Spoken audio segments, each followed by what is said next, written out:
Today on the show, we have Natalya Berdikyan. Her company is called Life by Design Academy. What they do is they design a life and business for you with more well-being and fulfillment and less stress. I think we can all use some of that. So Natalya, thanks for being on the show today. Happy to be here. So you were just telling me about the story of when you actually had to close your factory. So I was living in Belgium a few years back, managing beautiful business, which is a chocolate production site, multimillion-dollar business in Belgium, and everybody loves chocolate. So we had a very aging factory at the time. I think the factory is around 60 years old, and overall the brand is 130-year-old. So running a 60-year-old factory leads to all kind of extra costs, overhead, the energy is going through the wall and all of that stuff. So we had to unfortunately close the factory because it wasn't sustainable anymore to maintain it, cost-wise, profitability-wise, and we outsourced the production to a partner. And unfortunately, I had to let go of people that some of them spent their whole life there as their parents worked at the factory. And it was a quite devastating experience. I had nightmares for years after with that factory in different shapes and forms of it. And I think 4 years after it started to fade away. So yeah, it was quite an experience. How long did you have that business for?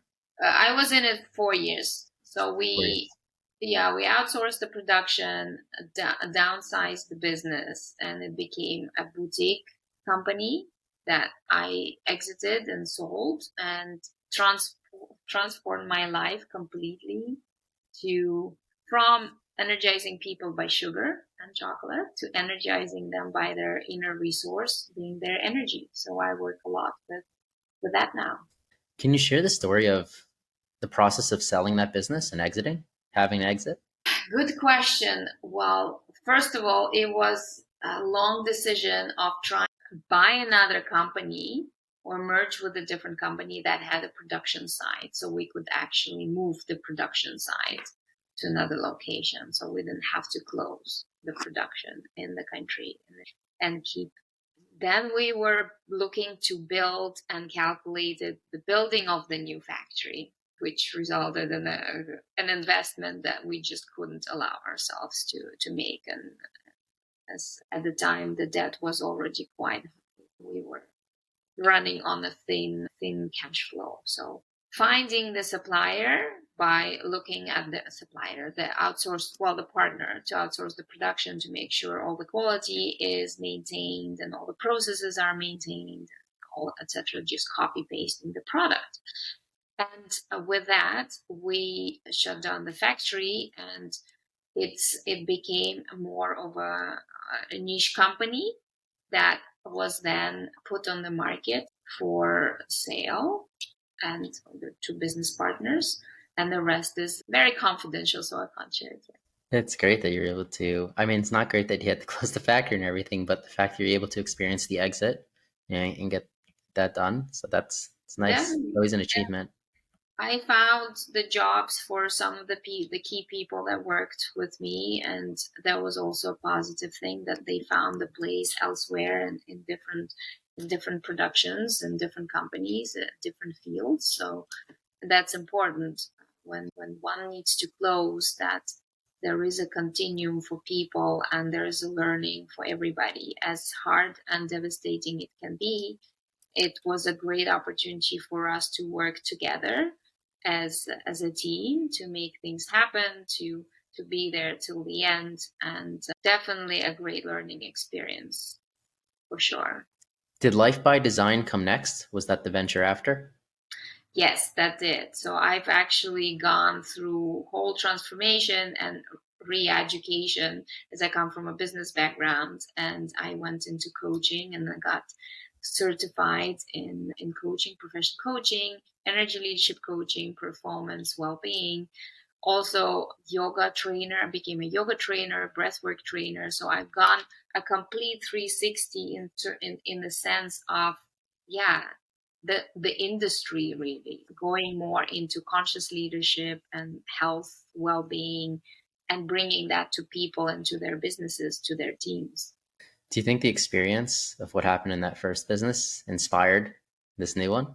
For sure, I was so exhausted, overwhelmed, and drained myself at certain point that something had to simply change, and it did. And I had to kind of pull myself back up by using the methodologies and tools that I was learning. And it definitely was inspired because so many entrepreneurs go through the phase where they're just exhausted and overwhelmed and stressed, and there's problems, constant problems. And so having the tools to really look on the other side of it and see what are the opportunities, what are the learnings, what do you really want to do, and what gives you energy from the inside, and how you can pull the team towards the same direction is really key. So it's definitely an inspiration. One thing closed, another thing started. Same for other people, but it is a journey, and we learn through that and move forward. What would your advice be to some entrepreneurs who are struggling with those things right now? Good question. I would definitely tell them not to put too much pressure on themselves. I know it's difficult. I know they feel very responsible and feel that pressure, not only from themselves, but from other people. And really, in the moment of stress, getting yourself out of the place of judgment for it to be difficult or hard, black or white, easy or not to have the judgment, and just be there in the moment, one step at a time, one solution at a time, one opportunity at a time. Connect to the resources that you have around you, because you're not alone. There's plenty of people around that, if you ask, and if you ask for help, and if you ask for support, they will provide that, because we are not alone. And doing it, having that pressure and carrying it all by yourself, it is very difficult. So share the load with the team, with the people, with the family. Take care of yourself. Key is really, like in the airplane, the mask on yourself and then on the kid. So by the time you actually can support, so focusing on what's going with you, that nurture, self-care, to have the energy to keep going. And so doing things that give you energy, that you love, that you're passionate about, that give you also rest and well-being and health to keep moving forward, whether it's physically, mentally, spiritually. Very important. Yeah, it's a good point that we need to make our lives sustainable, and our businesses can't drain our lives. They're supposed to support us, they're supposed to add to the world. Totally, totally. It's not sustainable to just keep pushing through, because stress, what happens, it affects our body in a way of creating the catabolic hormones that actually eat from our body cells. So while we're thinking, oh, I feel really great, I can push through the stress and fit those deadlines and push others and make things happen. Okay, great. The question is, how exhausted does that feel for self and others, and how sustainable is it? Because that's where all the burnouts happen. Our body fails. We start getting diseases. So definitely not the best choice long term, or even mid. So in the moment, relax, take a breath, and look at the different perspective of it. So, if one of our listeners wanted to reach out to you or to your company, how would they do so? Well, same like my name, Natalya Berdikyan, whether it's LinkedIn, lifebydesign-academy.com. You can find me on Facebook, Instagram, anywhere else, and happy to support in any way I can. Well, thank you, Natalya, for being on the show, and thank you, everybody, for listening to another episode of Failing to Success. I'm your host, Chad Kaleky with Cosmic Design and Development. Make sure to like, comment, and subscribe, and we'll see you next time.